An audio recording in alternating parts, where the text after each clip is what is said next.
Assalamualaikum warahmatullahi wabarakatuh. Salam sejahtera kawan-kawan sekalian. Saya ingin ringkas saja.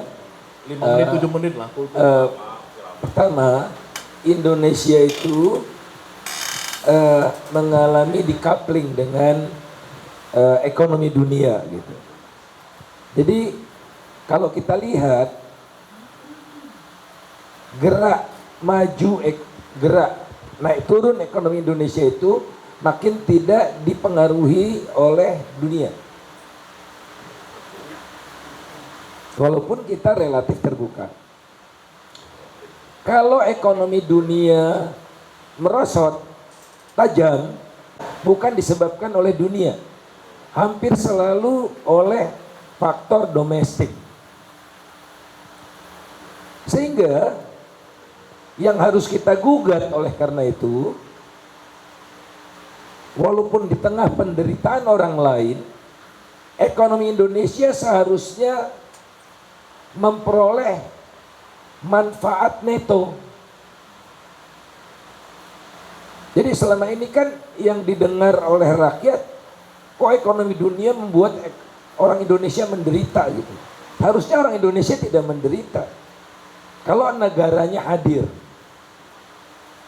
Maksud saya, negara hadir adalah dengan menerapkan otoritasnya, mengambil dari yang memperoleh windfall, yang memperoleh rezeki nomplok, dan meredistribusikannya ke yang mengalami kesusahan.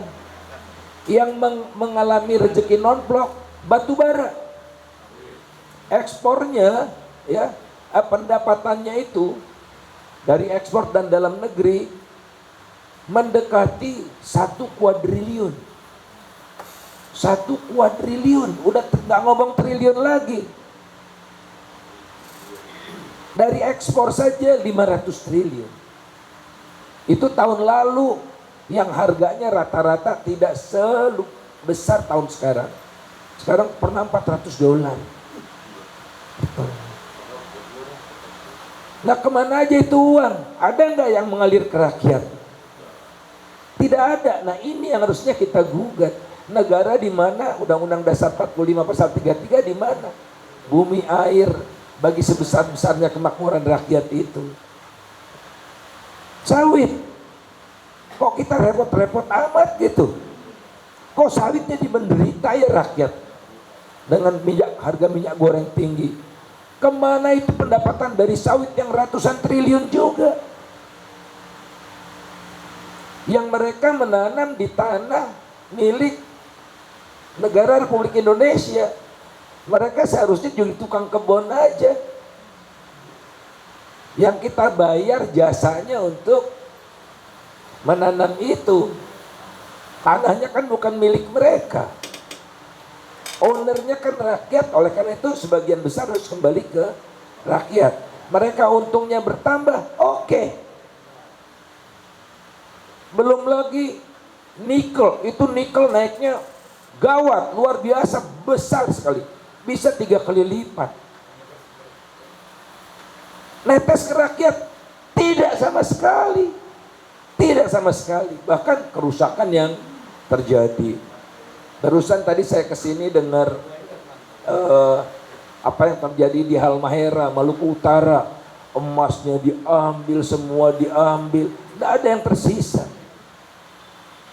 Nah, jadi negara itu kalau hadir, kalau sekarang bukan hadir, mengganggu, menggerecoki, menciptakan ketidakpastian baru.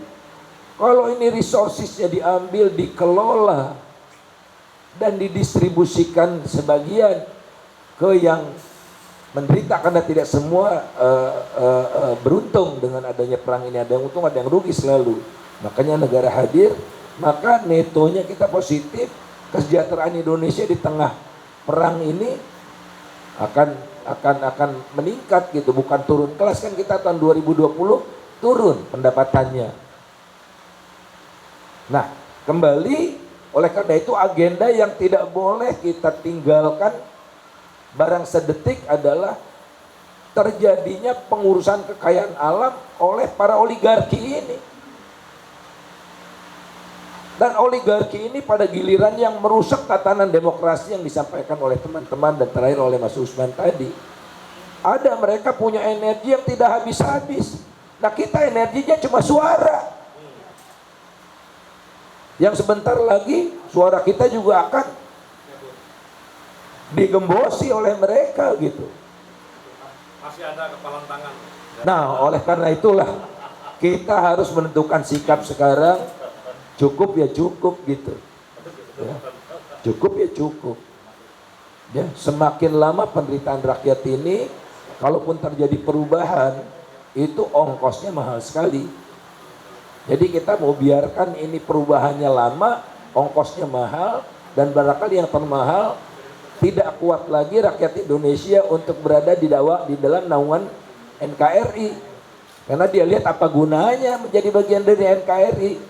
Gua makin miskin, terjadilah resource outflow ya, resource outflow dari daerah ke pusat-pusat oligarki ini.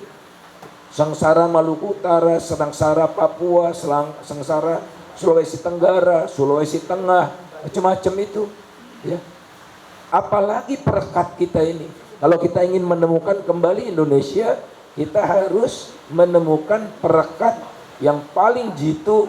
Perekat itu menurut saya adalah keadilan sosial. Terima kasih. Ya, terima kasih.